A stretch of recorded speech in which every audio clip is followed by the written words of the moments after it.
Hola de nuevo, mi nombre es Paul Gise y te doy la bienvenida al 18º episodio de mi podcast Chisme Mitológico, el podcast en el que se habla de mitología griega como si fuera un chisme, porque lo es. Puede que escuchéis lluvia, es porque está lloviendo y tengo un paraguas que no sé cómo se aguanta encima de la cámara, la verdad, se aguanta, no sé cómo con el trípode, pero bueno, no pienso tocarlo. Espero que al menos el sonido de la lluvia sea agradable. En el episodio anterior te hablé de Tiresias, un adivino ciego que fue hombre y mujer debido a los enfados de la diosa Hera. También te conté la historia de Eco, una ninfa con el increíble don del chisme, que también fue castigada por la diosa Hera sin poder hablar nunca más, solo para repetir las últimas palabras que escuchara.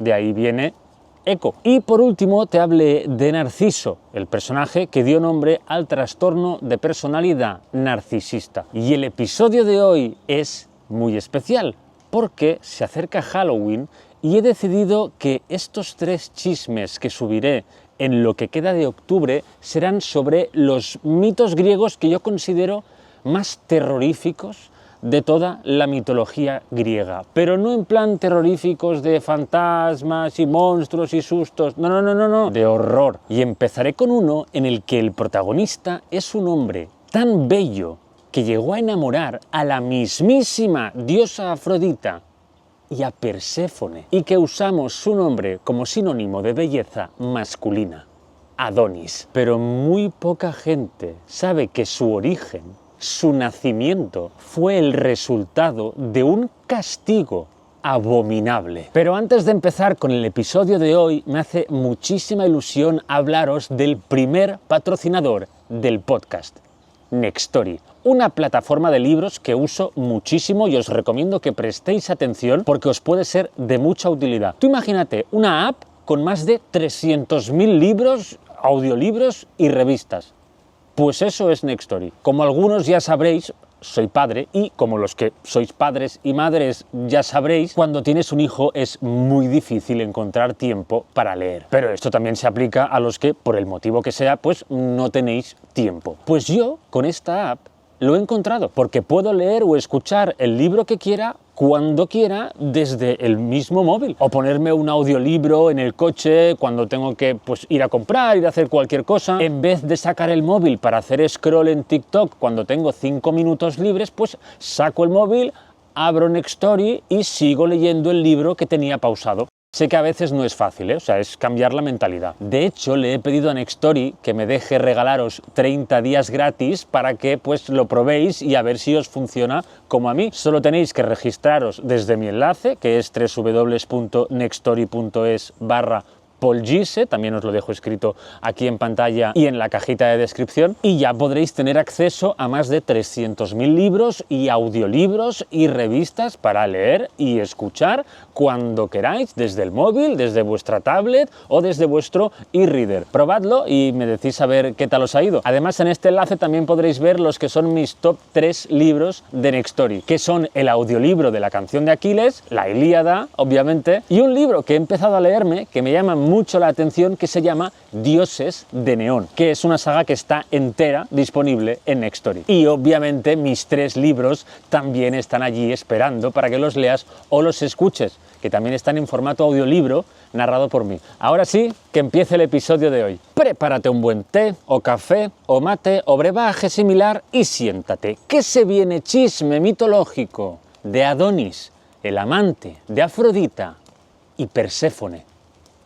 Bueno, cuando Cronos le cortó los huevos a su padre, Urano, los lanzó bien lejos y cayeron al mar, provocando una gran espumadera de la que emergió Afrodita de pie encima de una concha. Este fue su nacimiento. Entonces, la diosa de la belleza surfeó hasta llegar a una isla y puso sus hermosos pinreles encima de ese lugar, convirtiéndola en la primera tierra que pisó Afrodita y, por lo tanto, en un sitio muy especial para ella. Cuando llegaron los humanos, a esa isla le pusieron el nombre de Chipre y, aunque era bien sabida la relación entre la diosa y esa tierra, no todos los reyes que la gobernaron fueron lo suficientemente respetuosos con Afrodita. Y a la diosa de la belleza o la veneras o asumes las terribles consecuencias. Cíniras fue uno de esos reyes que se olvidó por completo de la diosa de su reino o la dejó de lado conscientemente sin importarle lo que pudiera pasar. Cíniras era como la gente que, por ejemplo, nace en una ciudad y en vez de apoyar, al equipo de su deporte favorito de su ciudad, pues apoya al de la ciudad vecina, por el motivo que sea. En su caso el motivo era que era un borracho y un adicto a la fiesta y al vino, y claro, el único dios al que adoraba pues era Dioniso, el dios precisamente de eso, del vino y de la fiesta. Eso a Afrodita le molestaba muchísimo, pero muchísimo. Y además era muy frustrante porque ese rey podía seguir siendo un alcohólico sin necesidad de rezar a Dioniso. O sea, una cosa no quitaba la otra, el vino no iba a desaparecer. Cíniras, como gobernador de Chipre, realmente solo tenía un trabajo, uno, que era adorar a Afrodita. Todo lo demás vendría solo si hacía eso. Estamos hablando de una diosa, ¿vale?, que si la rezas como es debido, te bendice para que a tu pueblo no le falte de nada. Pero no. Cíniras, el muy imbécil, eligió el camino del fracaso. Pero espera un momento, que eso no fue todo. Este rey tenía una hija llamada Esmirna, que era, pues, muy hermosa. Y su madre, la reina de Chipre, no escatimaba en piropos, precisamente. No sé si me explico, no sé si sabes por dónde voy. Mientras Afrodita le daba vueltas a cómo podía castigar a Cíniras por no adorarla, oyó como su esposa, la madre de Esmirna, decía, ojo, cuidado, que su hija era más guapa que la mismísima diosa de la belleza. Oh my goodness, menuda familia de locos e inconscientes. Lanzarse desde un avión sin paracaídas es mucho menos peligroso que decir estas palabras. Con esta última faltada se lo pusieron muy fácil a Afrodita. La diosa se quedó en plan, ok, con que esas tenemos, ¿no? Vale, vale. Y enseguida tuvo una idea de lo más terrorífica, si no la que más. Y os aviso, esto es muy jodido, lo que viene ahora. Afrodita fue a buscar a su hijo, Eros, el dios del amor, y le contó su plan macabro. Esa misma noche, Eros se coló en el palacio del rey y voló entre los largos pasillos hasta llegar al gran comedor en el que estaban cenando el rey, la reina y Esmirna. Eros sacó una de sus flechas doradas, las de amor, y la colocó en su arco, apuntando a la princesa, esperando a que fuera el momento correcto, el momento en el que debía disparar. Entonces, Cíniras le hizo una pregunta a su hija y ésta alzó la cabeza para mirar a su padre y responderle. Pero al verle el rostro, de un segundo a otro, como por arte de magia, sus sentimientos hacia él se transformaron en otros muy diferentes y para nada adecuados. Eros había dado en el blanco y el castigo de Afrodita ya estaba en marcha. Esmirna se había enamorado de su padre. Madre mía de mi vida.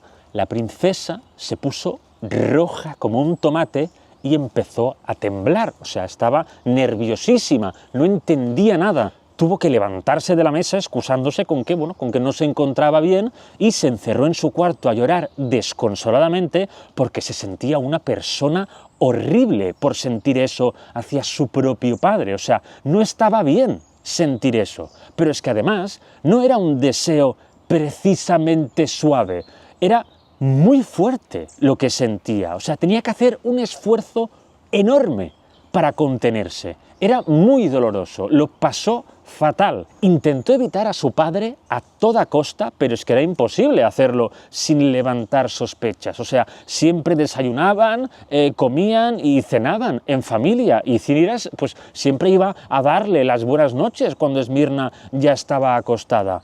Claro, su hija no sabía dónde meterse, pero consiguió disimular sus sentimientos y su malestar, principalmente porque al ser de la realeza, ni su madre ni su padre pues se habían encargado de su crianza y por lo tanto no la conocían tan bien como para poder decir a ti te pasa algo, ¿no? Como lo puede hacer una madre o un padre que sí que ha criado a su hija. Pero la que rápidamente sí vio que a Esmirna le pasaba algo fue su nodriza, que era pues, bueno, una especie de criada que básicamente hacía de madre durante la infancia de las princesas y príncipes, ¿no? Porque si no lo hacían los padres, los reyes, pues tendrían que hacerlo alguien, ¿no? Y una noche, la nodriza, muy preocupada, entró en la habitación de Esmirna y le preguntó si había algo que quisiera contarle, ¿no? Que tenía la sensación de que algo grave le estaba sucediendo, que no era la Esmirna de siempre. Entonces, la princesa se echó a llorar desconsoladamente y la nodriza, que la quería muchísimo porque era como su hija, se sentó a su lado y le dijo que lo que fuera que le estuviera pasando, ella la podría ayudar. O sea, que no tuviera miedo de contarle lo que le estaba sucediendo, que la ayudaría. Pero Esmirna lloró aún más porque sabía que eso no se lo podía contar de ninguna de las maneras, porque aunque fuera su nodriza y la hubiese cuidado desde que nació, no sería capaz de comprender semejante aberración. Así que le pidió por favor que se fuera, que quería estar sola. Cuando la nodriza se fue, Esmirna se dio cuenta de que no podía soportarlo más. Pero ya no solo el deseo irrefrenable que sentía, sino el hecho de no tener a nadie con quien poder compartirlo, ¿no? O sea, ella necesitaba contárselo a alguien para poder quitarse ese peso de encima, pero no podía. O sea, era algo perverso e incomprensible para cualquier persona que estuviera en su sano juicio, ¿no? Entonces, Esmirna llegó a la terrible conclusión de que no había ninguna solución y que tenía que poner fin a su vida. Pero Afrodita, que no quitaba el ojo de encima a esa familia para asegurarse de que su plan seguía su curso, no quería que Esmirna muriera, porque al fin y al cabo el castigo no era para ella, o sea, simplemente la estaba usando. Y sí, a la diosa le daba exactamente igual que Esmirna estuviera sufriendo tanto, o sea, según ella, el fin justificaba los medios, no era un daño colateral, le daba exactamente igual. Así que Afrodita le mandó un susurro a la nodriza en el que le explicaba el motivo por el que Esmirna estaba tan triste. Y no solo eso, sino que le insufló la voluntad de querer ayudarla a cumplir su deseo, sin ningún prejuicio de por medio. En pocas palabras, Afrodita embrujó a la nodriza. Punto. Porque la nodriza, por mucho que quisiera a su hija postiza, no creo que hubiese querido ayudarla, al menos no a cumplir el deseo, a intentar cambiar, sí, pero a cumplirle el deseo, desde luego que no. La nodriza, mientras volvía a sus aposentos, pues al recibir eso que le había mandado Afrodita, que para ella fue como si le invadiera, este pensamiento y este conocimiento llegara a su cabeza, sin saber de dónde había salido. Pues ella dio media vuelta y volvió corriendo a la habitación de la princesa. Claro, en cuanto entró, la vio de pie en una silla, con una cuerda en el cuello, preparada para ahorcarse. Pero antes de que Esmirna saltara y desapareciera del mundo de los vivos, la nodriza le dijo: «Sé que amas a tu padre y te ayudaré a cumplir tu deseo». La princesa se quedó descolocadísima, o sea, se quitó la cuerda del cuello, se acercó a ella en plan, o sea, ¿cómo sabes tú eso? O sea, si no se lo he dicho a nada. Y ella le dijo: «No tengo ni idea, pero lo sé y voy a ayudarte, porque no quiero que estés sufriendo, no te lo mereces». Ojo, cuidado, claro, Esmirna, por un lado, estaba completamente horrorizada, porque a su nodriza, pues el hecho de que le pareciera bien ayudarla con algo tan horrible, pues era muy raro, ¿no? Era como, hostia, pero ¿qué? ¿Quién eres, no? Pero, por otro lado, estaba eufórica. O sea, ¿sí? Porque claro, aunque no quisiera, ese aberrante deseo estaba allí. Y de algún modo ella quería cumplirlo y no iba a desaparecer, ¿no? Así que Esmirna aceptó su ayuda. La nodriza tenía un plan. Faltaban pocos días para que se celebrara la fiesta anual en honor a la diosa Deméter, en la que se ve que, bueno, las relaciones o cualquier contacto con los hombres, ¿no?, pues eran consideradas ilícitas durante 9 noches, que era lo que duraba pues esta fiesta en honor a Deméter. Así que el rey y la reina, el padre y la madre de Esmirna, iban a dormir separados. La primera noche, Cíniras ya iba doblado, o sea, se pilló una borrachera de campeonato. Entonces, la nodriza aprovechó el estado ebrio del rey para acercarse y decirle que había una chica joven que quería acostarse con él. Cíniras le preguntó cómo se llamaba y ella se inventó un nombre. El rey se lo pensó un poco, pero tampoco mucho, porque que una mujer quisiera pasar la noche con él, siendo la fiesta de Deméter, era como si le hubiese tocado la lotería para él, ¿no? Y le dijo que sí, que vale, que la llevara hasta su habitación y la dejara en su cama, que él ahora iba. Y sí, eso hizo la nodriza. Cuando Cíniras llegó a su habitación, borracho perdido, se metió entre las sábanas, se encontró con esta misteriosa y desconocida chica, a la que no le podía ver ni el color del pelo porque estaba a oscuras, y sucedió. Sí, se acostaron. Y sí, esa chica era Esmirna, su hija. Pero espérate, que esto no fue algo de una noche. No, eso se repitió todas las noches de esa fiesta en honor a Deméter, y más, y más. Yo te he dicho que era terrorífico este mito, yo creo que he avisado, ¿no? Pero el rey, por muy borracho que fuera, a la mañana siguiente, cuando se despertaba, nunca tenía a esa chica misteriosa desconocida a su lado, ¿no? Y empezó a necesitar saber quién era, o incluso si era real, porque de lo mucho que bebía este hombre, a veces hasta dudaba de si eso lo había soñado. Todo esto de la cama, de oscuras y tal, y no sé qué, tiene un aire al mito de Eros y Psique, ¿verdad? Un airecillo. Pues espérate. Un día, Cíniras decidió no emborracharse, pero lo fingió. Entonces, cuando se metió en la cama y notó que estaba esa chica, alargó un brazo disimuladamente por debajo de la cama, sacó una lámpara de aceite que había escondido previamente y le iluminó el rostro. Bueno, ya te puedes imaginar la cara que se le puso al rey cuando vio que esa chica era ni más ni menos que su hija. Bueno, es que se volvió loco, o sea, se le fue la castaña por completo, comenzó a gritar desesperado, la amenazó con matarla y empezó a buscar su espada allí mismo, o sea, salió de la cama y empezó a buscar su espada para literalmente matarla, matar a su hija. Y claro, Esmirna todo eso también saltó de la cama y salió corriendo de la habitación pidiendo auxilio, pero su padre, espada en mano, la persiguió por todo el palacio, luego por toda la ciudad, hasta que se hizo de día y la persecución siguió por los bosques de Chipre. Cíniras estaba horrorizado, no podía ni quería creer que todas esas noches había estado acostándose con su hija.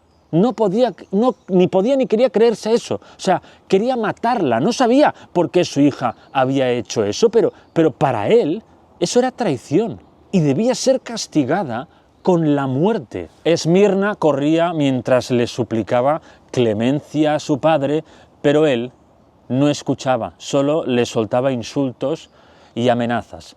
Así que la princesa optó por pedirle ayuda a los dioses, al que fuera. Miró al cielo y dijo: «Oh dioses, si es que hay alguno que se compadece de los arrepentidos, me he merecido un castigo y no lo rechazo.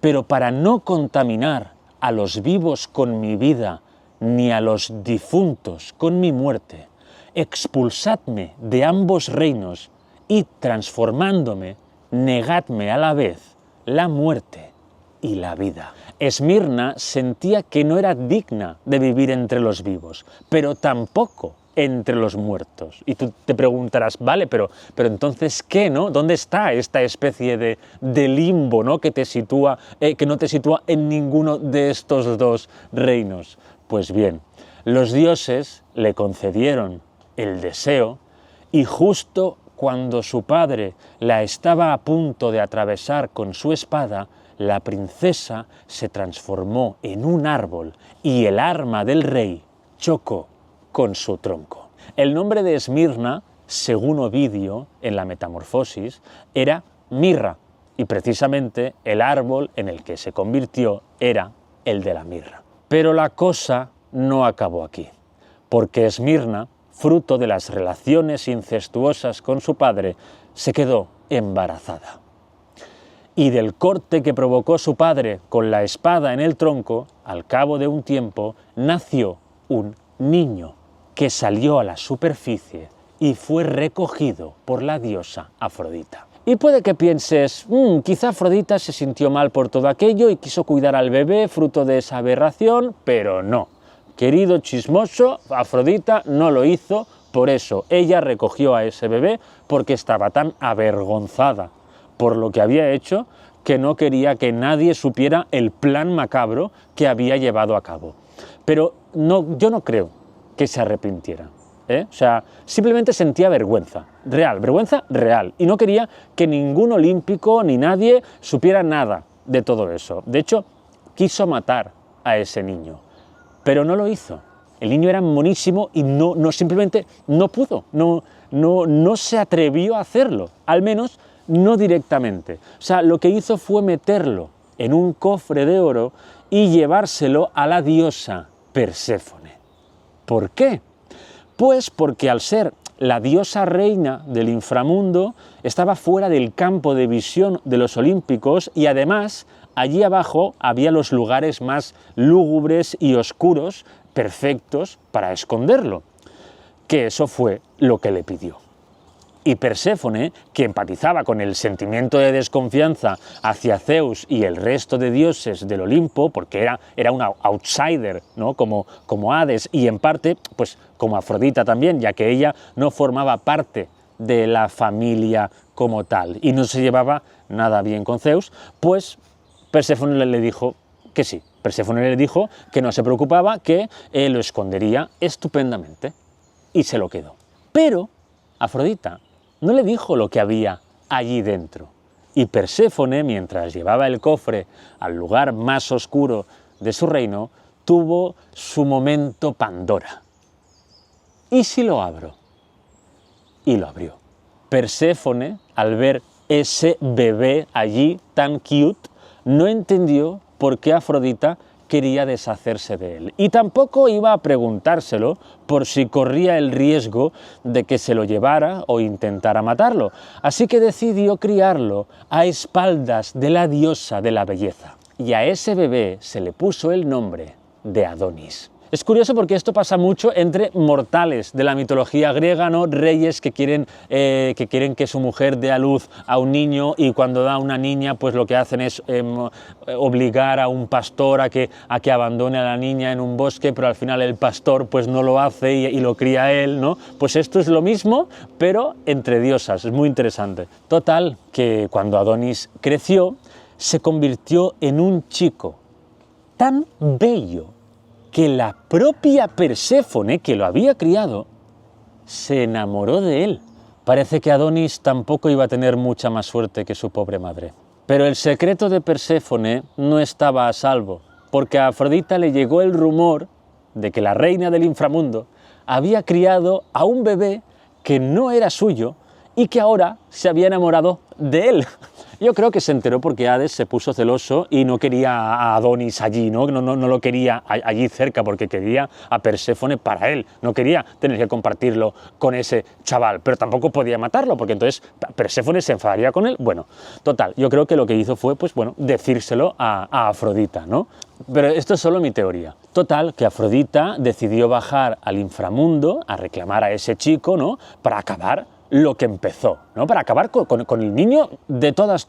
Pero cuando llegó al reino de los muertos y vio a Adonis, su intención ya no fue llevárselo para matarlo, sino para convertirlo en su amante, porque a ella también le pareció el chico más bello que había visto en toda su inmortal vida. Pero Perséfone no quiso dárselo, porque dijo que había sido ella la que lo había criado y que merecía quedárselo. Y Afrodita, que hasta entonces se sentía avergonzada de lo que había hecho con la familia real de Chipre, le contestó que si Adonis existía era gracias a ella, así que era ella la que merecía quedárselo más que ninguna otra. Afrodita y Perséfone discutieron muchísimo, o sea, llegando a faltarse al respeto muy gravemente, hasta que decidieron acudir a Zeus para que tomara una decisión sobre quién debía quedárselo, porque si no se hubiese liado una que flipas.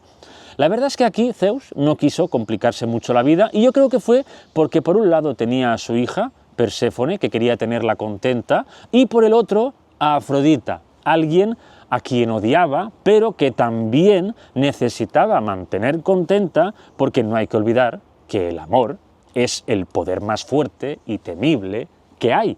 Y si no, que se lo digan a Esmirna. Nadie quiere a Afrodita y por lo tanto a su hijo Eros como enemigos. Zeus dijo, mira, tú, Afrodita, diste lugar a su nacimiento de una forma perversa y cruel, by the way, pero tú, Perséfone, lo has criado. Y tú, Adonis, también mereces tener la libertad de poder pasar tu tiempo con quien quieras. Así que Perséfone y Afrodita lo podréis tener cada una 4 meses al año y los 4 meses restantes serán para Adonis, para que él decida con quién quiere pasarlos. Adonis en plan, wow, gracias por tenerme un poco de control sobre mi vida, por dejarme 4 meses al año, gracias, Bueno, es que claro, tú imagínate, o sea, este chaval no solo nació sin madre, sino que lo metieron en un cofre, lo bajaron al inframundo, fue criado rodeado de muertos por una diosa que acabó obligándolo a ser su amante y luego apareció otra diosa exigiendo que también fuera el suyo. Bueno, fatal, todo fatal. Pero la cosa tampoco acabó aquí, porque se ve que Afrodita no respetó del todo el acuerdo y aprovechó el vacío legal que había en los 4 meses libres de Adonis. Ella consideraba que ese chico era suyo y de nadie más, así que empezó a perseguirlo y usó sus poderes para enamorarlo y que estuviera con ella también ese tercio del año. Cuando Perséfone se enteró, decidió hacer algo al respecto, porque de ninguna de las maneras iba a permitir que Afrodita pasara más tiempo con Adonis que ella. Pero como la diosa de la belleza había roto el trato, Perséfone tampoco iba a jugar limpio. Ya no le valía el pacto original, ahora lo quería todo para ella. ¿Y qué hizo? Pues fue a visitar a Ares, el dios de la guerra y amante de Afrodita, para contarle que su querida novia quería más a ese mortalucho de Adonis que a él. Como ya sabes, Ares no era el marido de Afrodita, sino que lo era Hefesto, por orden de Zeus, pero los celos que era capaz de sentir el dios de la guerra no eran comparables con los de Hefesto ni ningún otro. Ares se puso hecho una furia.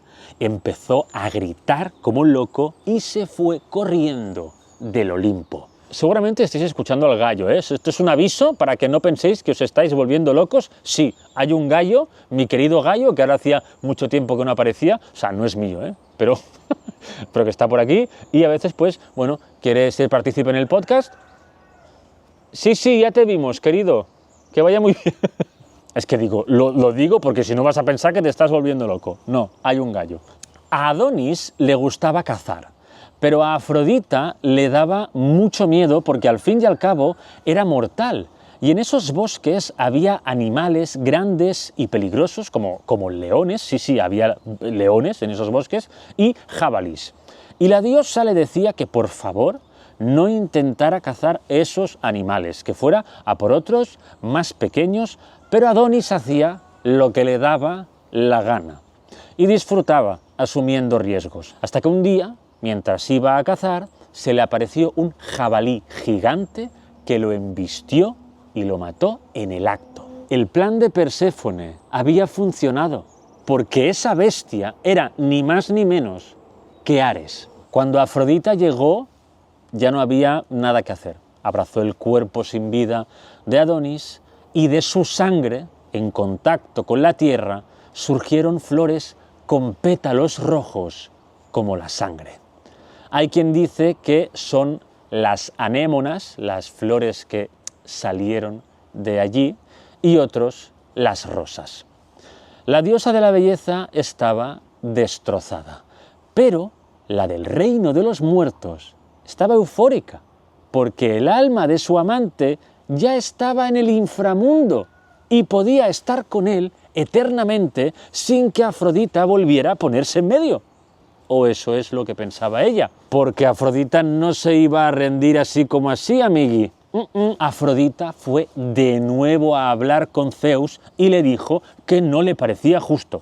No le parecía justo que ahora Perséfone estuviese con él siempre y que quería poder tenerlo ella también, que lo resucitara. Vamos, Zeus estaba hasta los cojones ya del Adonis, de las narices, pero seguía sin considerar conveniente tener a ninguna de las dos diosas como enemigas. Así que tuvo que resignarse y llegar otra vez a un acuerdo para tenerlas contentas a ambas. Así que le concedió a Afrodita pasar con Adonis la mitad del tiempo, concretamente los meses de verano, la misma época del año en la que Perséfone está con su madre Deméter en el Olimpo. Y quién sabe si la diosa del inframundo aprovecha para hacer alguna que otra escapadita y reencontrarse con su amante mientras Afrodita está despistada. Como has podido comprobar, la historia de Adonis es terrible, fue fruto de una aberración y nunca fue dueño de su vida.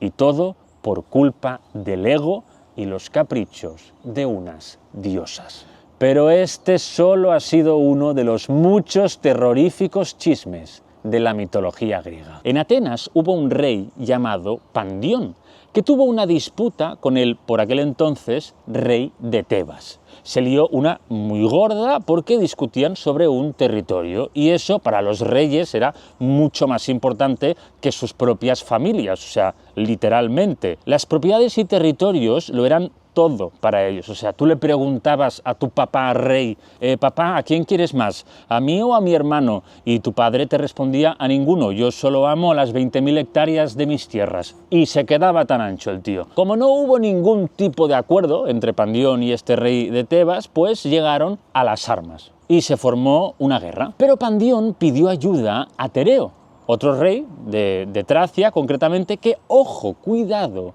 era hijo, ni más ni menos, que de Ares, el dios de la guerra. Cuidado. A Pandión pues le interesaba muchísimo crear una alianza con el descendiente directo de un olímpico, aparte que Tereo era muy rico y tenía un gran ejército y era muy bueno en batalla, obviamente. Su padre era literalmente el dios de la guerra, claro que lo iba a ser, ¿no? Total, Tereo acudió a la llamada de Pandión, le echó un cable y gracias a ello pues el rey de Atenas ganó la batalla por ese territorio. Pero las ayudas se pagan, amiguis, y como te he dicho, a los reyes les importaban más las tierras que sus propias familias. Pero todo rey necesita una esposa para tener a su heredero. Pandión tenía dos hijas, Procne y Filomela, que eran uña y carne. No se habían separado nunca desde que nacieron, o sea, lo hacían todo juntas, eran su apoyo incondicional, o sea, una relación maravillosa. Así que imagínate cómo se quedaron cuando su padre les dijo que tenían que separarse porque había ofrecido a Procne, una de ellas, como esposa al rey Tereo, como muestra de agradecimiento por haberlo ayudado con la guerra. Ni le preguntó si le interesaba, ni intentó siquiera organizar una cita para que se conocieran, a ver qué tal, y que no fuera todo tan frío. Nada, de absolutamente nada. Le dijo: Procne, haz las maletas y despídete de tu hermana, que te vas a casar y a formar una familia con el rey de Tracia. Venga, y me recoges el cuarto antes de irte. No, eso no se lo dijo porque eran de la realeza y tenían criados hasta para sonarse los mocos. Pero ya me entiendes, ¿no? Terrible. Obviamente Procne no quería irse a ningún lado, ni Filomela quería que se fuera, pero es que no tenían otra opción. O sea, en esa época las mujeres, sobre todo las princesas, eran tratadas como moneda de cambio. O sea, si no eras princesa, pues no tenías tierras ni tenías valor, que era peor aún. O sea, que imagínate, era peor, obviamente. Y los reyes querían tener hijos varones para que heredaran sus reinos y a hijas con las que pagar favores. Procne no conocía a Tereo, ni siquiera sabía dónde estaba Tracia, así que claro, estaba aterrorizada porque era un cambio de vida muy brusco y era muy probable que eso saliera mal. O sea, no había que ser un lince para llegar a la conclusión de que si un rey era capaz de casarse con una mujer que ni siquiera conocía, es que no tenía ningún interés en hacerla feliz. Claro, pero hay gente que cuando no le queda otra que sobrevivir, aguanta lo que sea. Pero todos tenemos un límite, incluso Procne. Como era de esperar, Tereo pues pasaba 3 pueblos de su nueva esposa y ella en verdad lo agradecía, porque tampoco es que estuviera especialmente emocionada con su matrimonio, ni muchísimo menos disfrutaba de su presencia. O sea, era un tío bastante desagradable, Tereo, la verdad, shocked but not surprised, ¿no?, que diríamos. Eso sí, tuvieron un hijo que se llamó Itis, porque claro, el motivo por el que un rey se casaba pues era este, ¿no?, que es lo que te he dicho antes, buscar un heredero, un hombre de su sangre que mantuviera su legado. Era lo más importante para los mortales hombres en esa época, porque como soñaban con la inmortalidad, algo que no podían conseguir porque era algo solo de dioses y otras divinidades, pues la manera de ser inmortales era manteniendo un legado, ¿no?, un apellido que durara para siempre y la historia pues les recordara, ¿no? Total, pasaron los años, Procne pues se encargaba de su hijo y de sus cosas de reina, pero no era feliz. Y no había manera de que levantara cabeza. No se sentía como en casa, eso no era un hogar para ella y echaba muchísimo de menos a su hermana.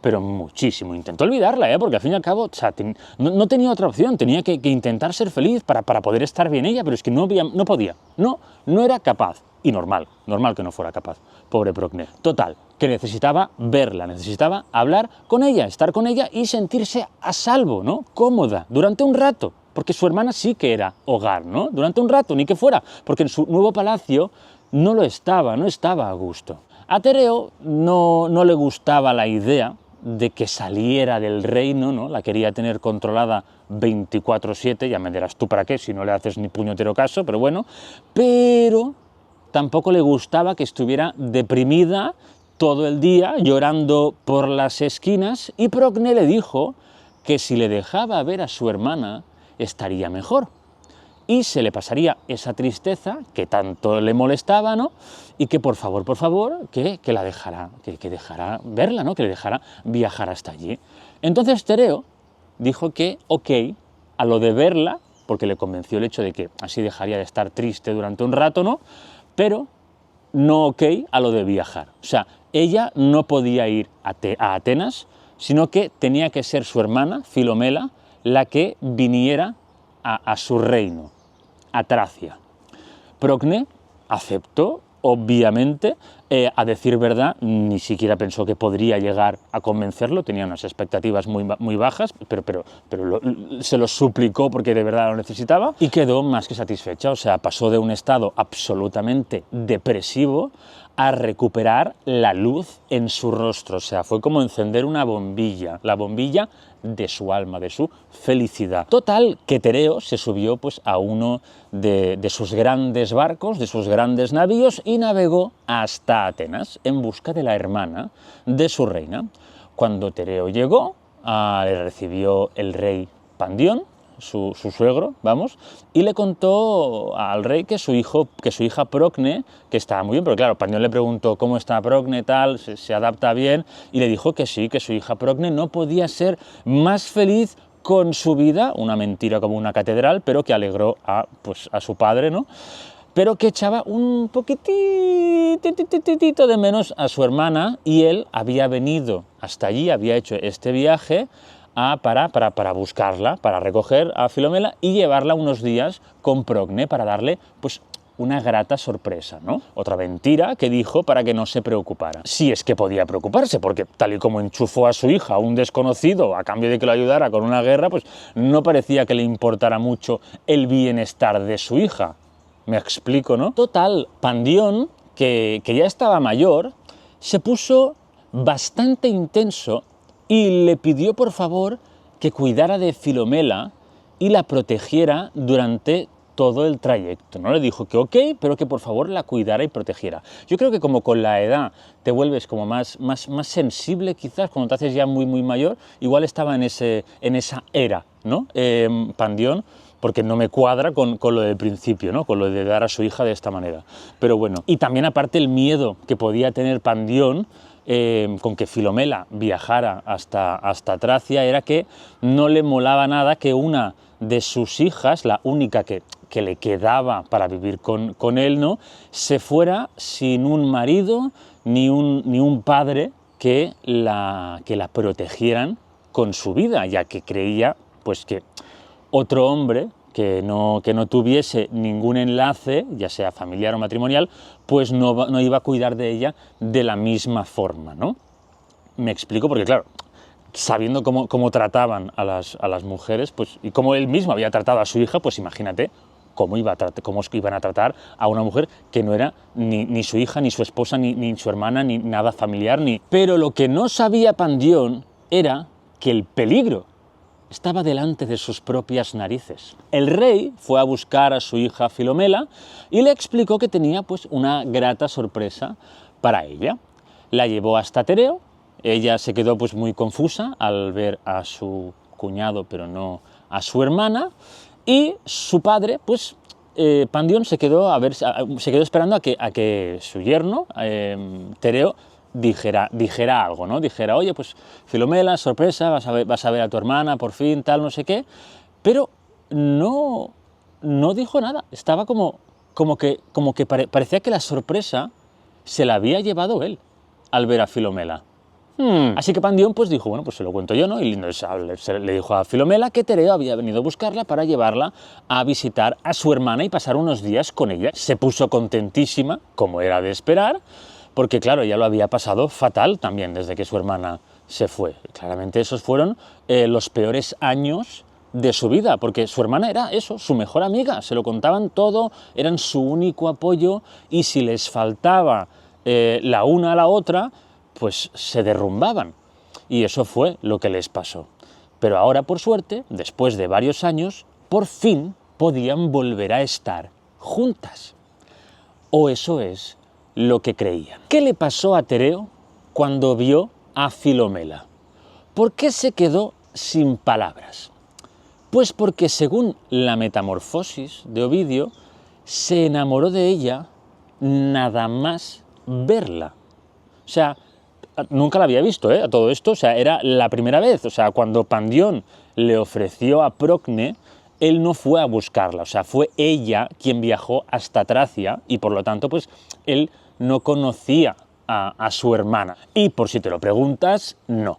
Filomela no se enamoró de él al verlo ni nada parecido. Ella solo pues le sonreía porque pues bueno, la llevaba a ver a su hermana y eso pues la ponía muy feliz y estaba pues muy agradecida. Ya está. No sé si te acuerdas, pero en el episodio de Eros y Psique te hablé de los dioses del amor y de sus labores.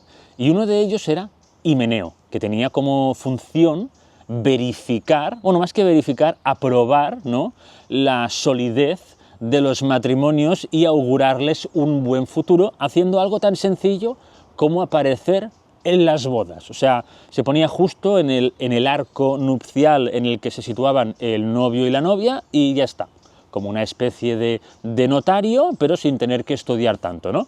Pues resulta que en la boda de Tereo y Procne, Himeneo no apareció, porque allí no había ni amor, ni atracción, ni ilusión, ni ganas, ni nada de absolutamente nada. Ese matrimonio no tenía futuro alguno. Pero nadie hubiera previsto la terrible desgracia que estaba a punto de suceder. Como ya te he dicho, Tereo sintió algo muy intenso al ver a Filomela, pero en ningún caso fue un deseo bonito y sano. El poeta Ovidio nos dice qué fue exactamente lo que sintió, y fue esto, lo leo. Al ver a la Virgen es Filomela, Tereo arde de pasión, como cuando alguien prende fuego a unas espigas secas o quema ramas y hierbas en el interior de un pajar. Eso quema que flipas. Sin duda, el aspecto de ella es digno de tal reacción, Ovidio, cálmate, pero además le excita un innato desenfreno, pues las gentes de aquellas regiones son particularmente inclines a la lujuria. O sea, básicamente está diciendo que la gente de esa zona de Tracia iban más salidos que Zeus, imagínate. Así pues se inflama con un vicio propio de sí mismo y también de su pueblo. Su primer impulso es el de corromper con un soborno los cuidados de sus compañeras y la lealtad de su nodriza, como sobornar a todas las criadas y bueno, y a la nodriza, que es quien cuida de Filomela, ¿no?, para poder estar a solas con ella. Y también dice, y seducirla con numerosos regalos, dilapidando el reino entero, si es preciso. Bueno, o tal vez raptarla y defenderla luego con una guerra despiadada. Esto es un poco lo que pasó en la guerra de Troya, o sea, estaba soñando con hacer esto, y poseído por una pasión desenfrenada, no hay nada a lo que no esté dispuesto, y su pecho ya no puede contener las llamas que encierra. Pues contente un poquito, Tereo, ¿vale? Te me calmas, crack. No había que ser muy listo tampoco para darse cuenta de que Tereo estaba sintiendo pues todo eso hacia Filomela. Realmente Pandión no tenía que haber leído esto para saber lo que estaba sintiendo el hombre que tenía enfrente de sus narices, porque cuando él, Pandión, tuvo un último momento de duda de si dejarla ir o no, ya que bueno, tenía mucho miedo de que le pasara algo al no tener, pues lo que te he dicho, ¿no?, a un hombre a su lado que fuera su marido o su padre, pues Tereo, que hacía un rato le había dicho a Pandión que Procne estaba la mar de bien y que solo echaba un poquitillo de menos a su hermana, ahora empezó a decir que no, que Procne estaba fatal y que se moría por verla, que era cuestión de vida o muerte, vamos. Pero la terrible verdad era que Tereo quería estar con Filomela, en su barco, a solas, sin su padre, ni su hermana, ni nadie para protegerla. Pero Pandión no se dio cuenta de nada de eso y le dijo lo siguiente a Tereo. Le dijo, te entrego a esta, querido yerno, porque me obliga un motivo de afecto, porque así lo han querido las dos y porque también lo has querido tú, Tereo. En nombre de la lealtad y de nuestra parentela, te suplico, te ruego por los dioses que mires por ella con el amor de un padre y que para mi tranquilidad me la envíes de vuelta cuanto antes, pues toda espera será larga para mí a este dulce consuelo de mi vejez. Y también tú, Filomela, si me quieres un poco, regresa cuanto antes a mi lado, pues ya es bastante que esté lejos tu hermana. Spoiler, Tereo no iba a hacerle caso. Y aquí hasta parece que se arrepintiera de haberle dado a Procne en matrimonio.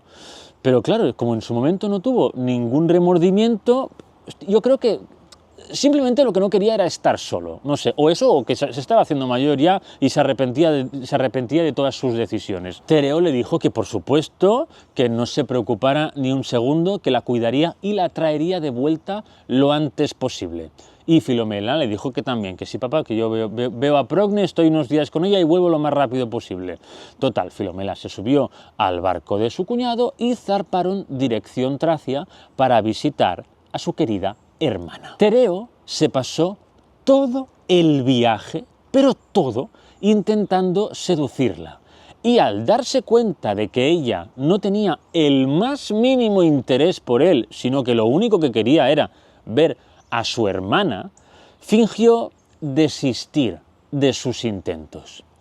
Pero cuando llegaron a su reino, Tereo no llevó a Filomela a palacio, sino que la condujo hasta una cabaña que había escondida en mitad del bosque y allí dentro la violó. Pero Filomela, después de haber sufrido esta agresión a manos de su cuñado, completamente destrozada pero llena de ira, lo maldijo y le gritó lo siguiente: «Oh bárbaro manchado de un crimen impío, ni las recomendaciones y las piadosas lágrimas de mi padre, ni el recuerdo de mi hermana, ni mi virginidad, ni los vínculos del matrimonio han podido conmoverte.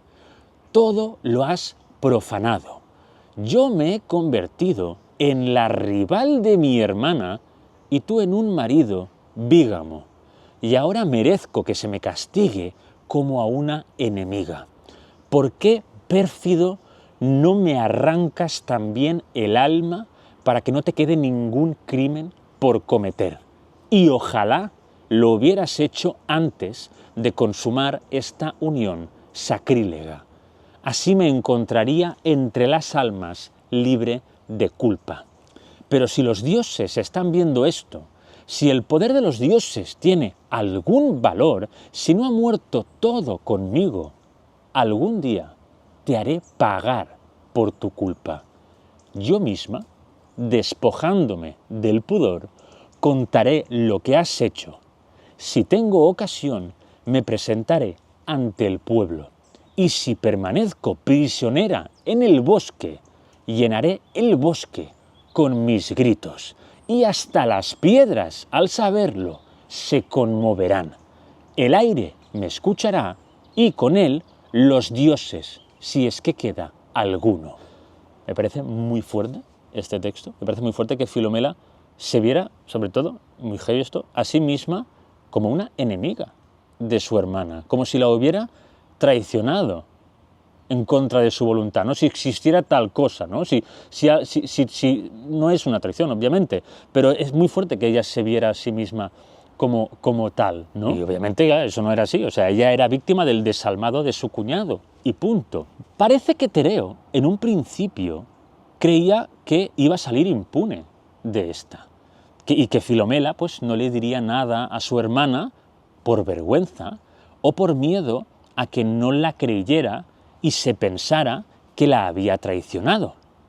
Pero al ver que se le encaró y se atrevió a amenazarlo, se asustó. Cuando dice esto Filomela de «yo misma, despojándome del pudor, contaré lo que has hecho, si tengo ocasión me presentaré ante el pueblo», básicamente está diciendo que le dará igual que el pueblo la juzgue, que el dolor es más grande que la vergüenza que pueda sentir y sobre todo que si alguien tiene que sentir vergüenza es él, no ella.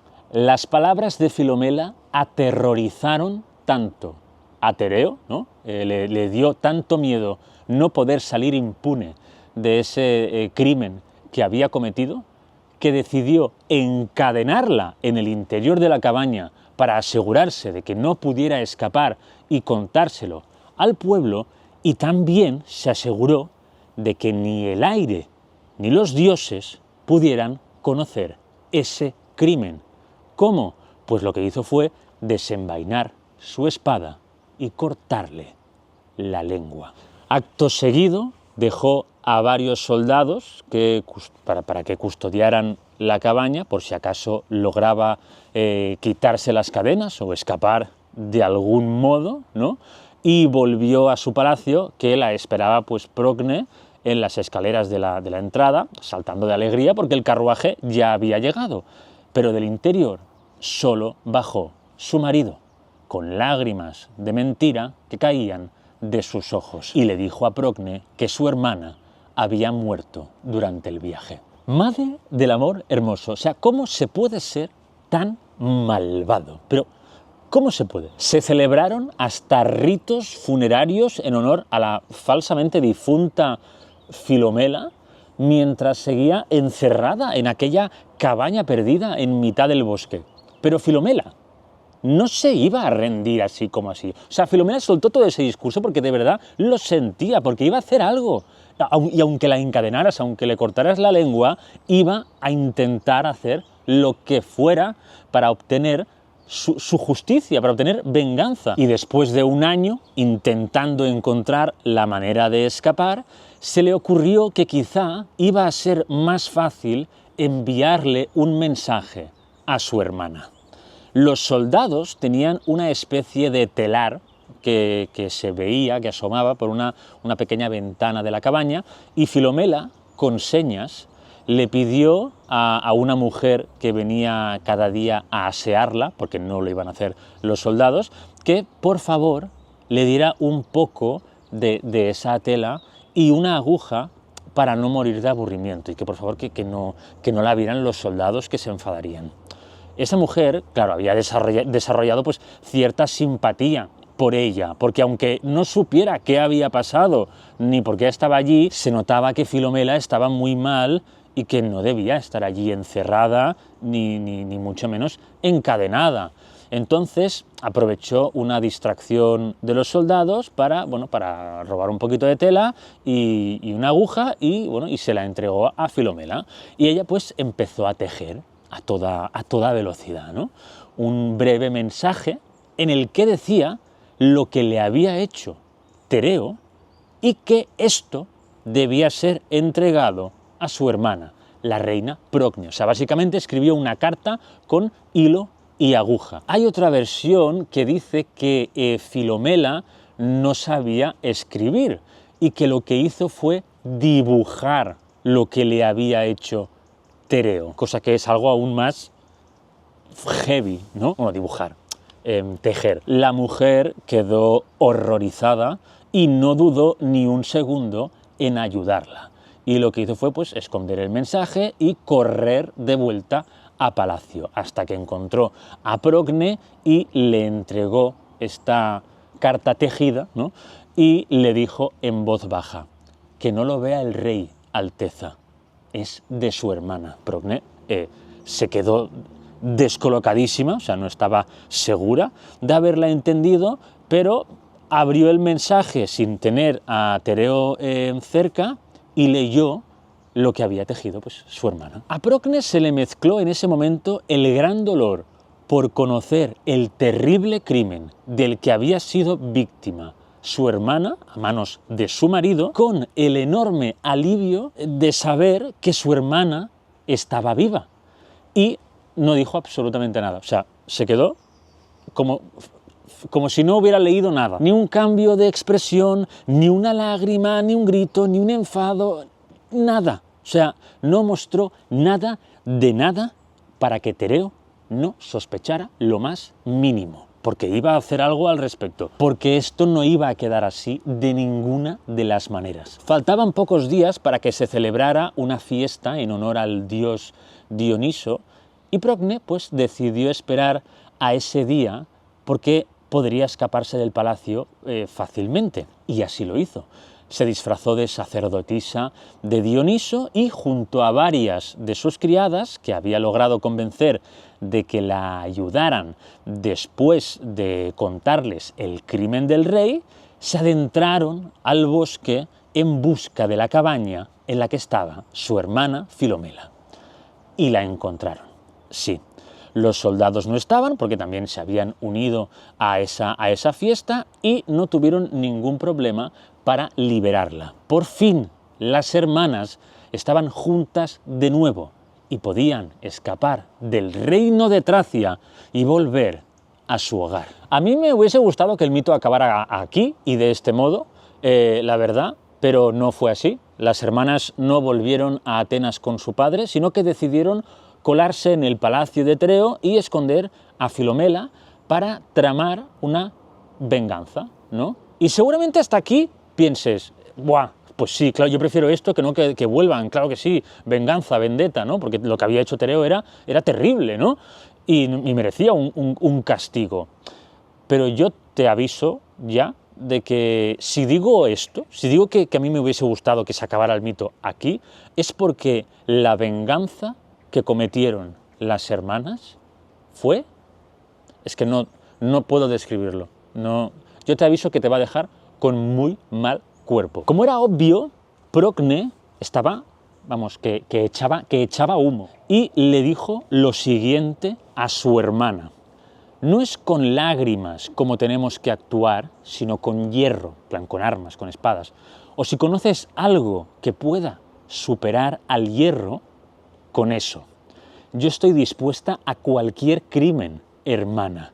Incendiaré con antorchas el palacio real y echaré a las llamas al criminal Tereo, o le arrancaré con la espada la lengua, los ojos y esos miembros que te quitaron la honra, o sea, que le va a cortar, if you know what I mean, o le haré expulsar su pérfida alma por medio de 1000 heridas.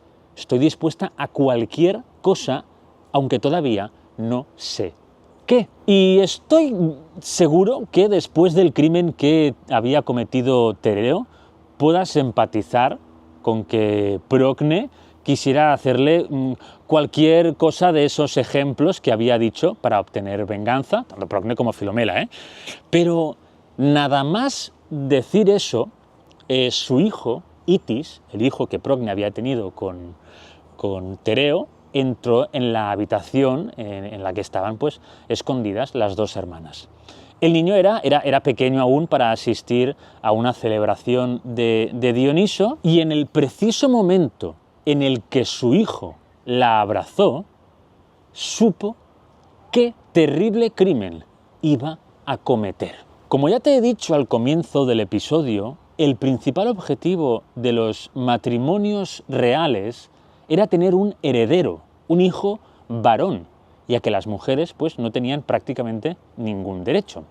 Y por eso Tereo adoraba a su hijo más que a ninguna otra cosa, porque era él quien iba a mantener su legado, quien lo iba a convertir de algún modo, ¿no?, en alguien o en algo inmortal. Al día siguiente, Tereo cenó solo y cuando estaba acabando de cenar, llamó a Procne y le preguntó por Itis, su hijo. Le dijo, ¿por qué no viene a cenar? Y Filomela lo miró fijamente a los ojos, le dedicó una sonrisa y contestó, porque él es la cena. Entonces Filomela entró en el comedor con una bandeja de plata en la que había la cabeza del niño. Para vengarse de Tereo, Procne y Filomela habían matado y cocinado a su hijo y se lo habían dado para cenar. Para mí este es el mito griego más terrorífico de todos, y por mucho que sea un mito y no un crimen real, te deja con muy mal cuerpo, o sea, duele. Tereo, cuando se dio cuenta de lo que había pasado, saltó por encima de la mesa, desenvainó su espada y empezó a perseguir a las dos hermanas entre gritos y llantos, pero entonces los dioses decidieron hacer algo al respecto para que la tragedia no fuera más allá. A buenas horas, también te digo, o sea, si podíais haber aparecido antes, mejor, Ahora, ¿en serio? ¿Han tenido que matar al niño para que aparezcáis ahora? En fin, los tres fueron transformados en pájaros. Ovidio dice que una de las hermanas huyó al bosque y la otra subió a los tejados, llevando aún en el pecho las señales del crimen y las plumas manchadas de sangre. No dice en qué pájaros se convirtieron ellas dos, pero de todas las fuentes que sí que lo especifican, y para dar sentido a lo que dice Ovidio, yo me quedo con que Procne fue convertida en golondrina, ¿no?, con las manchas del crimen, y Filomela en ruiseñor, porque no recuerdo dónde leí que las hembras de los ruiseñores no cantan, son mudas como ella, pero creo que no es del todo cierto, porque he vuelto a buscar y creo que no, pero bueno, si alguien lo sabe. También se dice que fue al revés, que fue Procne en quien se convirtió en ruiseñor y Filomela en golondrina, porque después Tereo se dice que se transformó en un gavilán y persiguió al ruiseñor, Procne, hasta el fin de sus días. Pero Ovidio aquí sí que dice que Tereo se convirtió en un pájaro con una gran cresta que podía parecer pues, su corona, ¿no?, como rey, y un pico largo como su espada.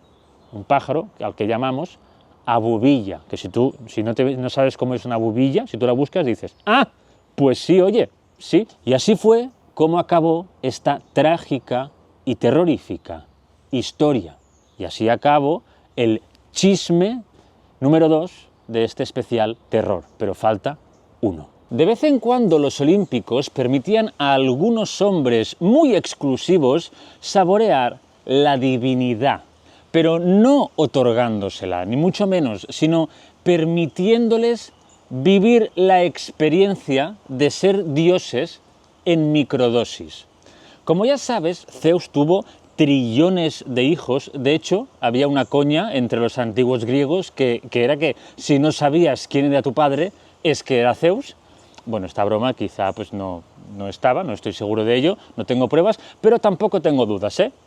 Total, que estos hijos pues acababan siendo héroes o reyes, ¿no? Y un par o tres de veces al año, sobre todo a los reyes, se les invitaba a cenar al Olimpo con los dioses. No todos eran hijos de Zeus, también había algunos que podían ser hijos de Poseidón, o unos que simplemente eran reyes que adoraban bien, como es debido, ¿no?, a los dioses, y eso, se les invitaba a cenar al Olimpo con los dioses y tomaban néctar y ambrosía, el alimento de los olímpicos, ¿no?, entre otras cosas.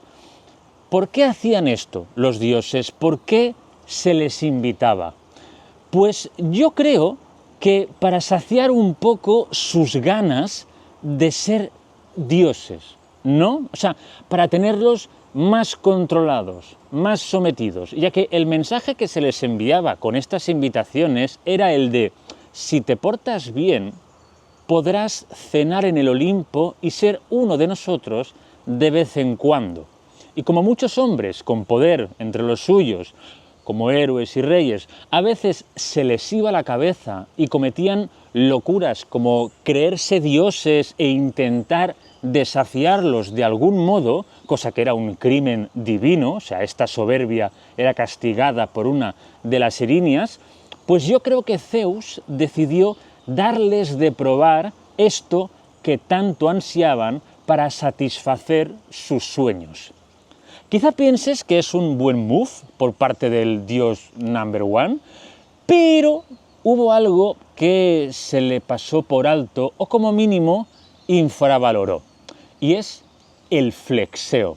Los hombres que sueñan con ser dioses no solo lo desean para llegar a lo más alto y adquirir todos los poderes y conocimientos que un humano pueda desear, como volar, ser inmortal, modificar el mundo con sus propias manos, sino que también quieren estar por encima del resto y hacérselo saber.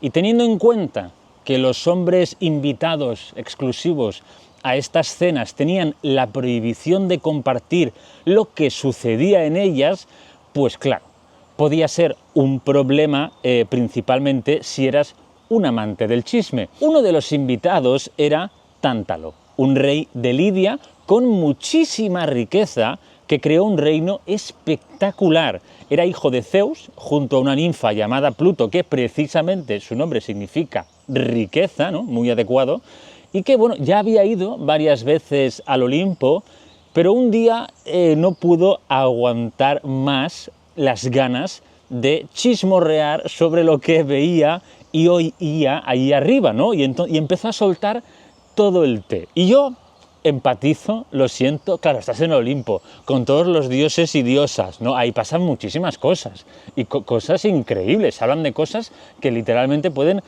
modificar la existencia de tu especie, de todo, y es como, a ver, o sea, yo necesito compartir esto con alguien, es que se me va a hacer un agujero en el estómago si no puedo compartir yo toda esta información, ¿no? Pero no podían, lo tenían terminantemente prohibido si querían, pues, seguir viviendo, ¿no? ¿Y qué pasó? Pues que, claro, Tántalo se fue de la lengua, pero ¿cómo? Pues mi teoría es la siguiente. Yo creo que una de esas noches en el Olimpo, ¿no? Pues se emborrachó y llegó a su reino tan doblado que mientras uno de sus criados lo ayudaba a ponerse el pijama, pues Tántalo empezó a largar por ese pico de oro y empezó a comentar cosas que presenciaba allí arriba, ¿no? Rollo, ¿te puedes creer que Hades nunca visita a su familia en el Olimpo? O Hera y Deméter se llevan fatal, o Poseidón le hace la pelota a Zeus porque quiere ser como él, o muchísimas otras cosas. Entonces, según mi teoría, insisto, este criado, al recibir esta información tan jugosa, no se pudo callar y se lo comentó a otro criado, y este a una criada, y este a un soldado, y este al panadero, y así hasta que a la mañana siguiente todo el reino de Tántalo comentaba su gossip. Yo aquí me imagino que cuando se despertó y con la resaca se dio cuenta de lo que había hecho, pues muy asustado llamó al criado chismoso para preguntarle si sabía qué había pasado. Y este se lo contó, pero le dijo que no había dicho que el chisme había salido de él. Así que la gente, pues, no conocía el origen del té. Y esto era algo positivo, aunque no calmó a Tántalo, porque los dioses lo podían haber visto, podían saber fácilmente que había sido él, ¿no? Y quizá pensó en matar al criado por chivato, pero sorprendentemente volvió a recibir otra invitación a una de estas cenas divinas y asistió. Al parecer, los dioses no se habían enterado de que había estado aireando sus trapos sucios, y Tántalo, al volver a palacio, otra vez borracho y ahora con sensación de impunidad, volvió a chismorrear con el criado, y este con la criada, y esta con el soldado, y este con el panadero, y así hasta que, de nuevo, todo el reino se enteró del chisme, del nuevo chisme, y los dioses lo volvieron a invitar, y así pues bastantes veces. Mi teoría es que esto hacía feliz a Tántalo, porque él, al ser un rey, representaba una figura solemne y aburrida, incapaz de hacer algo así. Pero al ver que hacía feliz a sus gentes con estos chismes olímpicos, pues tuvo el deseo de atribuirse la autoría. Para mí, Tántalo es la primera Gossip Girl o Lady Whistledown, pero que no pudo mantener el anonimato porque quería sentir la gloria de ser el que entretenía a sus ciudadanos, ¿no? Y acabó pues matando a su personaje, ¿no? Pero no fue lo único que mató. Cuando los dioses se enteraron de que había estado aprovechando sus invitaciones para vulnerar su privacidad a cambio de estos 4 aplausos de sus súbditos, se pillaron tal cabreo que no hicieron nada de inmediato. Y si has estado atento a los anteriores episodios, sabrás que cuando enfureces a los dioses y no te castigan ipso facto, es porque les has tocado tanto las narices que necesitan tiempo para pensar bien cómo joderte la vida, porque no les vale con ejecutarte, quieren hacerte sufrir, quieren torturarte. Ahora empatizo con los dioses, ¿vale? O sea, no puedes traicionar de esta manera a quien te invita a su casa con total confianza. Por muy buenos que sean los chismes, y créeme que sé de lo que hablo. Y sí, sé lo que estarás pensando. ¿Y tú, Paul, haces lo mismo, cuentas los chismes de los dioses? Vale, sí, pero a mí no me han invitado a su monte al Olimpo. Yo no les he prometido nada, yo lo que cuento lo saco de los chismosos previos, también llamados poetas porque lo explicaban más bonito y yo pues lo explico más gracioso. Pero el té es el mismo. Total, que cuando Tántalo se dio cuenta de que sus invitaciones habían dejado de llegar y al ver que sus otros colegas reyes sí que iban al Olimpo mientras que él por primera vez se quedaba en su palacete, pues se acojonó. Y empezó a pensar maneras para convencer a los dioses de que le perdonaran.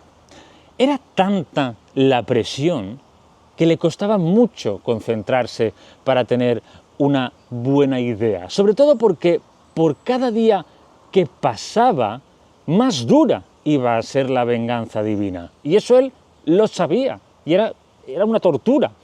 Pasaron muchísimos días y llegó un momento en el que no pudo más y dijo, mira, no me voy a complicar, voy a hacer con ellos lo mismo que hicieron conmigo.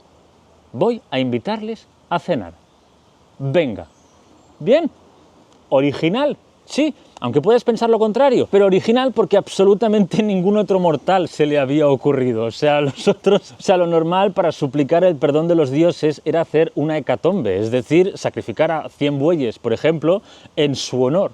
Pero el jodido Tántalo dijo, cena en mi casa, todos invitados, no hace falta que llevéis nada. Fue tan extraña la propuesta, la invitación, que Zeus dijo, de una, venga, vamos, y sí, aceptaron. Si la presión que sentía antes era jodida, imagínate ahora que tenía que preparar la cena de su vida, ya que podía ser la última. Sí, Jesucristo vibes un poco, pero no era la misma energía, porque Jesús, con un cachopán y un vinito, le bastaba, aunque en su cena también hubo un cuerpo. Tántalo se había casado con Díone, una hija de Atlas, el titán que aguanta el cielo.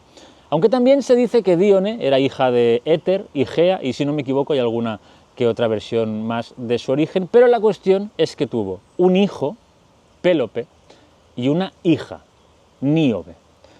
Tántalo les pidió ayuda para pensar en los platos típicos del reino o de otros, e incluso algunos nuevos, para servir en la cena, porque claro, tenía que ser algo excelente. Pero por muchas ideas que tuvieran, por muchas buenísimas propuestas que hicieran, al rey no le parecía suficiente. Todo el rato sentía que faltaba algo. O sea, no podía servirles la misma comida que consumían los mortales. Tenía que ofrecer algo exclusivo, algo que solo ellos tuvieran, algo tan valioso como el néctar y la ambrosía que él mismo había probado. ¿Pero qué? ¿Qué alimento podía servirles que estuviera a la altura? ¿Existía tal cosa? Mientras Tántalo se calentaba la cabeza con esas preguntas, de pronto se fijó en su hijo, Pélope, su heredero, el futuro rey de su reino. Y entonces Tántalo dijo, ya está, ya sé cuál va a ser el plato especial. Llega el día de la cena, todos los olímpicos bajan de su monte y se presentan en las puertas del palacio de Tántalo. Él, nerviosísimo, los recibe. Hola, buenas noches, ¿qué tal? Los abrigos, si me permiten, gracias. No llevaban abrigos, pero ya me entiendes. Zeus en plan, ¿qué pasa, Tántalo? Acojonado, ¿verdad? Y le da un golpe en el hombro, que lo tira al suelo. La diosa Hera entra sin mirarle, porque claro, era un hijo bastardo de Zeus, pero seguro que le dijo algo así como, no sabes las ganas que tengo de que la cagues para mandarte al Tártaro de un guantazo. Después Hestia, que lo mira a los ojos y le dice, no estoy enfadada, estoy decepcionada, más te vale que esté rica la cena porque estoy muy dolida. Hefesto, que le dice, tranqui, a mí también me odiaban al principio. Ares, que levanta el puño y le hace así como amenazándolo. Atenea igual, pero más elegante. En plan le pasa la hoja de su lanza por el cuello. Afrodita se sacude el pelo y ya. Artemisa y Apolo entran hablando de sus cosas. Poseidón, como dios del mar, supongo que lo debió escupir. Hermes entra riéndose. Dioniso con una copa de vino en la mano dando tumbos del pedal que lleva. Y por último entra Deméter, con los ojos clavados al suelo, hombros caídos y sollozando a ratos, porque estaba deprimida, ya que su hija Perséfone acababa de desaparecer. Sí, todo esto sucedió justo cuando Hades secuestró a Perséfone. ¿Y por qué es relevante? Ahora lo sabrás. Pequeño inciso, para los que me estáis viendo, sí, sé que os habréis dado cuenta de que he hecho como 7 diferentes planos de cámara, y es porque tengo el sol aquí, el titán Helios, que me está dando en toda la cara o produce como una especie de luz aquí muy rara, y bueno, que estoy a contraluz y no tengo otro sitio, ¿vale? Y por eso estoy moviendo para pillar el mejor plano que no moleste mucho, ¿vale? Perdón. Es que el titán Helios siempre quiere estar en el chisme, siempre. Después no lo cuenta, cuando se entera, pero estar, siempre quiere estar. En fin, total, que los olímpicos llegaron y Tántalo pues los guió por los pasillos de su palacio, que cada metro cuadrado estaba inmaculado, o sea, habían limpiado cada maldito milímetro, o sea, parecía que hubiese llevado un plástico encima, como las pantallas de los móviles u ordenadores, y se lo hubieran sacado justo antes de recibirlos. Entonces, pues, los acompañó hasta la sala del comedor, y al entrar se encontraron con una gigantesca mesa llena de comida y bebida de todo tipo. O sea, era un festival de olores, colores, texturas y sabores. Espectacular. Los dioses parecían gratamente sorprendidos viniendo de un mortal, ¿no? Así que se sentaron y empezaron a comer. Todos menos Deméter, que no tenía hambre ni ganas de nada, pero que básicamente había ido pues por obligación. A Zeus no le gustó la actitud que estaba teniendo su hermana, ya que no sentía empatía alguna por ella, y la amenazó. Le dijo que hiciera el favor de comer algo o nadie la ayudaría a encontrar a su hija. Es que es malo, Zeus. Oh. Todo esto fue antes de que Deméter llegara al pic de su tristeza y boicoteara los cultivos de los humanos, provocando que murieran de hambre, porque si no Zeus no le habría hablado así, eso ya te lo digo ahora. Así que Deméter, después de oír la amenaza, agarró un trozo de comida de un plato que destacaba por encima del resto, pero aún no había probado nadie, y se lo llevó a la boca. Apenas masticó. Miró a Zeus y le dijo: ¿contento? Pero Zeus no estaba contento. El dios number one estaba en shock, porque ese plato de comida que acababa de inaugurar Deméter era muy diferente al resto. Eso no era algo que debía de estar allí. Eso no era un alimento de humanos, y ni mucho menos de dioses. Si a eso se le podía considerar comida, entonces era la de un monstruo. Zeus se levantó de la mesa y le preguntó a Tántalo que qué era eso. Y entonces él, con una sonrisa de orgullo, dijo que para demostrar su admiración y respeto hacia ellos, había sacrificado en su honor a su bien más preciado, su hijo, Pélope. ¿Qué? O sea, ¿hola? ¿Tántalo? ¿O debería llamarte Tóntolo? O sea, ¿en qué cabeza cabe? O sea, ¿no supo lo que le pasó a Licaón? ¿Cómo puedes hacer algo así? ¿Desde cuándo los dioses griegos agradecen los sacrificios humanos? Es que no hay ni un solo mito en el que suceda eso. Nunca ha pasado. Los únicos humanos que los dioses quieren que mueran son los que hacen barbaridades de este calibre, y no criaturas inocentes. Es que Tántalo, para intentar conseguir el perdón por haber cometido el crimen divino de la Xenia, ¿no?, que fue pues vulnerar la intimidad de los dioses cuando ellos estaban siendo hospitalarios, ¿no?, pues decidió cometer un crimen aún más macabro, uno de sangre. Creyó que matar a su propio hijo era buena idea, pero es que es imbécil, perdón, O sea, es que con lo bien que había quedado siendo un chismoso, es que, no sé, a mí si lo castigan por ser chismoso, oye, mis respetos, pero por esto, tío, vale, no te preocupes por el niño, que sé que es lo que más te preocupa ahora, y normal, porque es que en el mito anterior también hubo una víctima inocente de este tipo, pero en este caso Zeus envió a Hermes a hablar con las moiras, las mujeres del destino, las que tienen este hilo de la vida, ¿no? Que cada uno tenemos un hilo de la vida, que cuando nacemos, pues vienen estas tres señoras, las moiras, a visitarnos y deciden cuánto de largo será este hilo, que es nuestra vida, dónde cortar, es decir, dónde va a acabar y cómo, de qué modo, ¿no? Y entonces pues les pidió que le devolvieran la vida a ese chico y éstas sorprendentemente concedieron el deseo. Y Pélope renació. Un poco como Jesucristo también, allí. Bueno, eso sí, dato importante. Hace un rato te he dicho que Deméter se comió un trozo de ese plato, que era del niño, pero ¿qué se comió la pobre Deméter? Pues un hombro, sí. A Pélope le faltaba un hombro, así que tuvieron que ponerle uno de marfil. Estaban en todo, le pusieron una prótesis. Muy bien aquí, dioses. Podía haber sido muchísimo peor, la verdad, todo hay que decirlo. Pero espera, que las desgracias del inocente Pélope no acabaron aquí. Al parecer, la resurrección de Pélope tuvo lugar allí mismo, delante de todos. Y se ve que Poseidón, al verlo, no fue capaz de pensar en otra cosa que en llevárselo al Olimpo y convertirlo en su aprendiz y por lo tanto en su amante. O sea, ¿me explicas? Y bueno, se ve que le enseñó a conducir su carruaje marino y bueno, y muchas otras cosas. O sea, Poseidón se pilló bastante por este Pélope 2.0. Y Pélope era para Poseidón un poco lo que Ganimedes fue para Zeus. Y creo que aún no he contado el mito de Ganimedes, pero pronto llegará.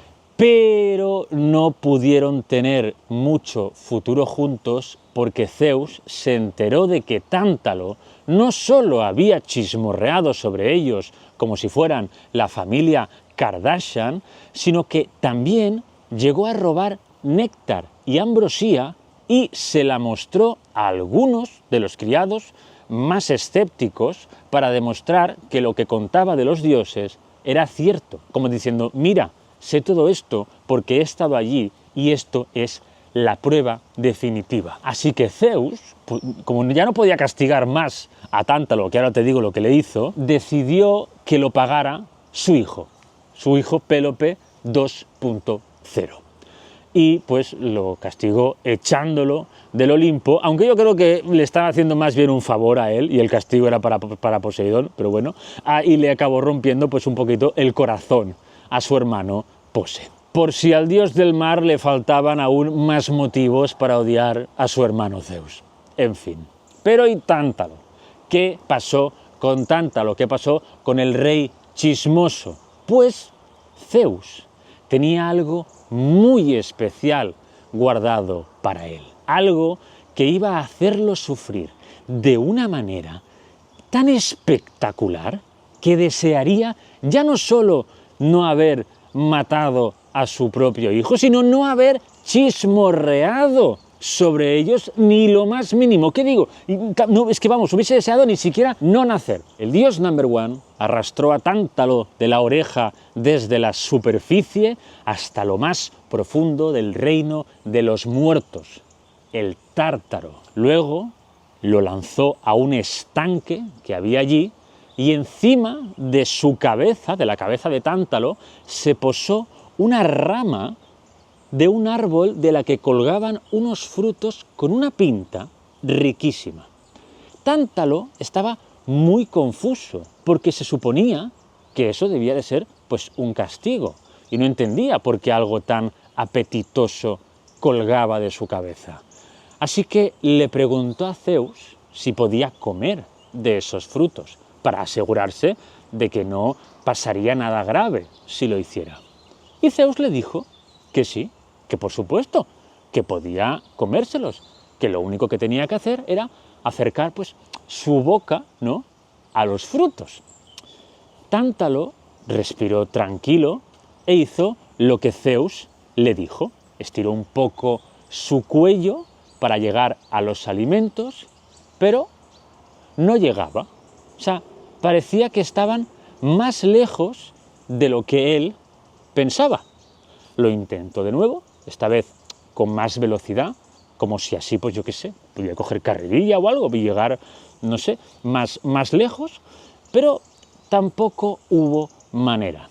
Lo intentó muchas más veces sin éxito, hasta que llegó a un punto en el que estaba tan cansado que dejó de intentarlo y decidió recuperar fuerzas. Como tenía mucha sed y estaba en un estanque, se agachó para dar un sorbo de esa agua, pero cuanto más se agachaba, más vacío parecía estar el estanque, hasta el punto de que llegó a poner sus morros en el suelo y se dio cuenta de que todo el agua que había desaparecido. Pero en cuanto se incorporó, el estanque se volvió a llenar por sí solo.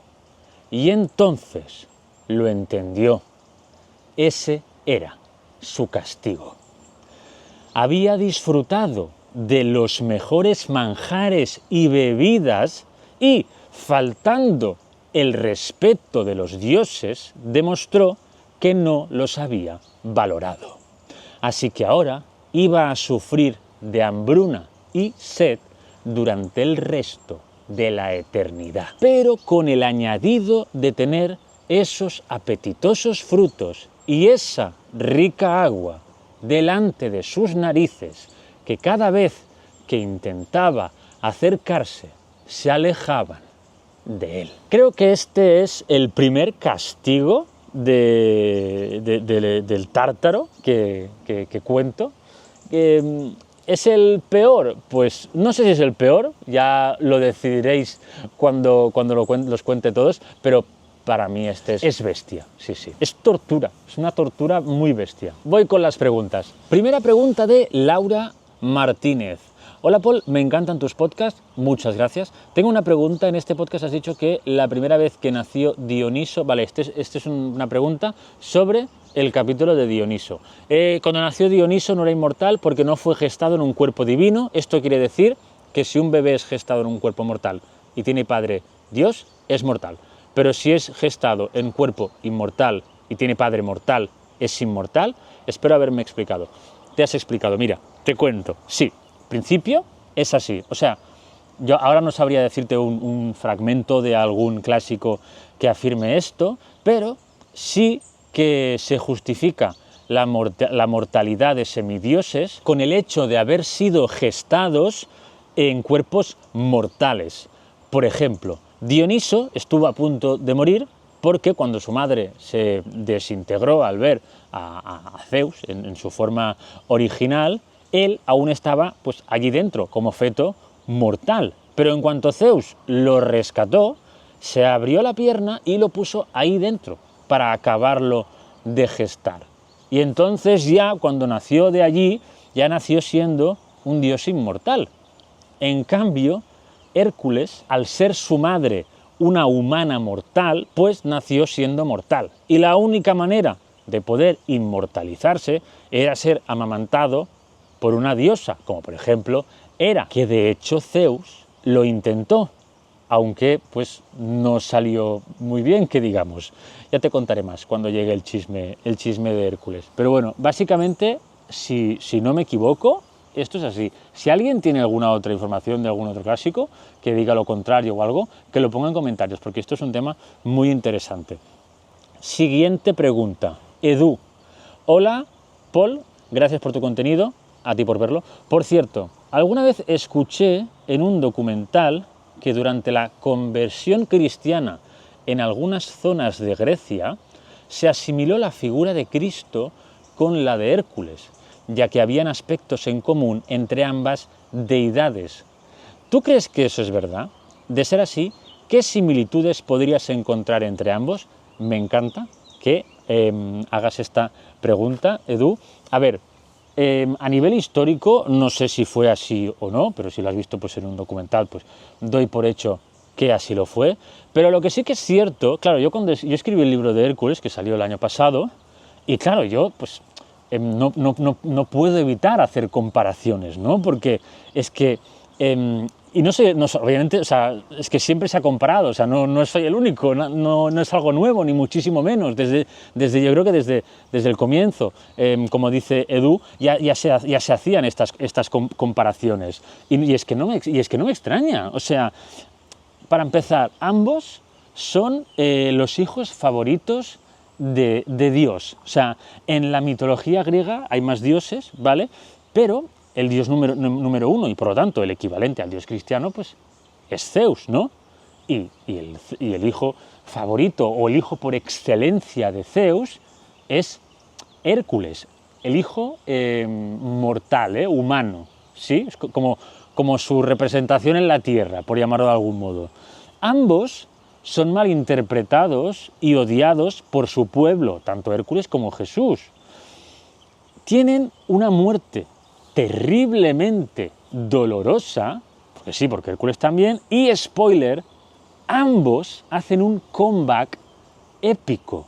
Los dos, sí, Hércules también. Es que esto hay mucha gente que no lo sabe. Cuando os cuente bien el mito, o si os leéis mi libro de Hércules, ya lo veréis, pero es que es increíble, las similitudes son increíbles. Claro, yo siempre digo que no es que Hércules sea el Jesús de la mitología griega, es que Jesús es el Hércules cristiano, pero porque la historia de Hércules, el mito de Hércules, es de mucho antes del nacimiento de Jesús, mucho antes. Y hay gente que se enfada aquí muchas veces porque me dice que no, que Jesús es un personaje histórico, no es un personaje mitológico como Hércules y tal. Pero bueno, yo simplemente estoy hablando de las comparaciones de sus vidas o de lo que se dice que fue pues, la vida de Jesús en comparación con la de Hércules. Yo creo que estas similitudes son muy interesantes. He hecho como muchas referencias a Jesús en este vídeo. A ver, siguiente pregunta de Alan Maldonado. Vale, esto es más sobre los libros. Me pregunta, hola Paul, soy de Estados Unidos, vi el paquete de libros con el bestiario y Amazon supuestamente lo envía directo a Estados Unidos, ¿puedes confirmar esto? Por cierto, ya empecé el audiolibro de Sísifo. Sí, el audiolibro de Sísifo ya está, que siempre tarda un poco después de que se publique mis libros, siempre tardan un poco en salir en plataformas en formato audio, pero sí ya está. Vale, respondo a esta pregunta porque es que cuando anuncié el estuche el otro día por Instagram, mucha gente me hizo como muchas preguntas y digo, pues respondo muchas preguntas sobre esto, sobre dónde llega, tal, y digo, pues aprovecho y respondo esta pregunta y así pues puedo resolver todas vuestras dudas. Yo alguna vez he comprado libros o cosas que vienen de otros países y a ver, o sea, el único inconveniente suele ser que los gastos de envío son muy elevados, a veces incluso más elevados que el propio producto, ¿no? Porque claro, o sea, si tú lo compras para que llegue a Estados Unidos, el estuche o el libro no se hace en Estados Unidos y desde allí va al estado en el que tú estés, no. O sea, el libro está en España y se hace allí y sale de allí, por lo tanto no es lo mismo que se haga, pues yo que sé, en Barcelona y lo pidas para que te lo envíen a, pues yo que sé, a Bilbao, a que pides que te lo envíen a, pues yo que sé, a cualquier país de Latinoamérica, a cualquier estado de Estados Unidos, yo que sé. No es lo mismo, por lo tanto lo chungo de esto son los gastos de envío. También lo que sí que diría es que hay una página que se llama Buscalibre, que dentro de lo que cabe y por lo que tengo entendido y lo que me ha dicho gente, sobre todo de Latinoamérica, que ha comprado mis libros por allí, es que suele ser un poco más barato, que los gastos de envío siguen siendo elevados, pero creo que no lo son tanto. Pero bueno, o sea, lo podéis comparar entre Amazon y Buscalibre. Espero haber resuelto vuestras dudas al respecto. Y aprovecho para decir una vez más que yo no decido en qué países están o no están mis novelas. Yo aquí no es decisión mía, si fuera decisión mía ya estaría en todas partes mis libros, en todas las librerías de todo el mundo, pero esto pues no funciona así, por mucho que me gustaría, ¿no? Y nada, eso, pero que igualmente que si no podéis leerme también en formato digital, en formato ebook, que están prácticamente en todas las plataformas.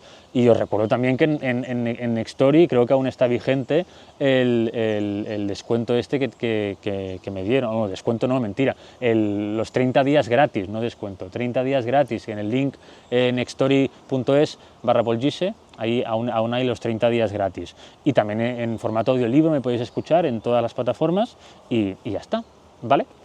Y hasta aquí el episodio de hoy, espero que os haya gustado. Aquí acaba el especial Halloween, especial chismes de terror. Espero que os haya gustado estos 3 vídeos especiales, y cuando lleguen otras fechas pues lo tendré en cuenta y haré otro tipo de otras temáticas, ¿no?